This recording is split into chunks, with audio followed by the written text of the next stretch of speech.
Chers compatriotes, depuis mon investiture le 24 janvier 2019, notre pays s'est distingué par des progrès notables et une résilience des plus exemplaires dans un environnement dominé par des épreuves et des événements aussi imprévisibles que bouleversants qui ont eu à secouer le monde. Notre pays, la République démocratique du Congo, n'en a pas été épargné. Notre économie s'est montrée résiliente.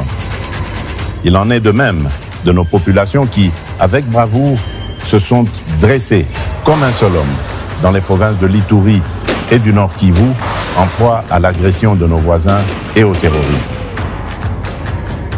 Nous avons une nouvelle fois démontré que dans les moments les plus difficiles, nous, Congolaises et Congolais, savons toujours résister et rebondir.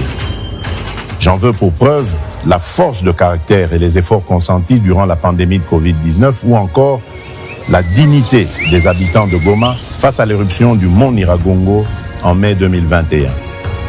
Chers compatriotes, pendant les 5 années durant lesquelles vous m'aviez confié la direction de notre cher et beau pays, j'ai initié plusieurs réformes, toutes axées sur le renforcement de l'autorité de l'État en vue de garantir un cadre propice pour l'avènement du progrès et l'accroissement du bien-être de nos populations. À cet effet, et convaincu que lorsque nous sommes unis, nous sommes plus forts et que notre force réside dans notre solidarité, j'ai initié en 2019 le programme de gratuité de l'enfant, ouvert un emploi décent, lui permettant de couvrir les besoins de sa famille. Il dépend aussi de la garantie d'avoir accès aux services publics de base et de jouir de la protection de l'État. C'est pourquoi j'ai décidé d'aligner le deuxième mandat par la confiance que vous me renouvellerez sur 6 engagements majeurs, à savoir, premièrement, l'engagement de créer plus d'emplois au moyen d'une approche volontariste avec des solutions tirées de notre vécu quotidien en accélérant la promotion de l'entrepreneuriat. Deuxièmement, l'engagement de protéger le pouvoir d'achat de tous les citoyens congolais contre les aléas des prix à l'importation et les variations du taux de change afin de leur assurer une qualité de vie stable et digne en maîtrisant davantage le cadre macroéconomique. Troisièmement, l'engagement d'assurer avec plus d'efficacité la sécurité pour tous au moyen d'une restructuration profonde de l'appareil de sécurité et de défense ainsi que la sauvegarde de nos intérêts par le renforcement de l'Académie diplomatique congolaise.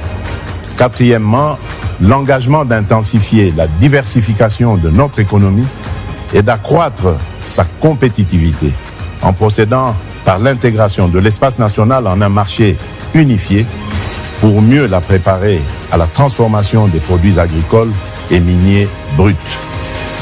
Cinquièmement, l'engagement de garantir plus d'accès aux services de base en assurant la réception des soins de santé de qualité et un accès universel à l'enseignement primaire et secondaire, à l'eau et à l'électricité, ainsi qu'à la protection sociale.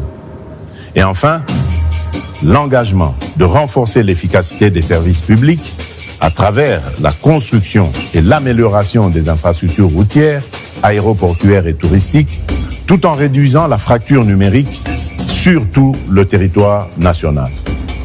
Oui, fort de tout ce que j'ai pu démarrer avec vous, ma conviction demeure qu'un nouveau Congo est réellement possible et je ne ménagerai aucun effort pour capitaliser sur les résultats déjà obtenus et les leçons apprises pour que cette vision de grandeur, tournée vers un futur meilleur, produise les résultats escomptés. Puisque nous avons déjà pris le train du progrès, ne prenons pas le risque le 20 décembre d'aller vers l'inconnu. Poursuivons sur cette lancée pour un Congo plus uni, mieux sécurisé et plus prospère. Je suis Félix Antoine Tshisekedi Tshilombo et le 20 décembre, je suis le numéro 20.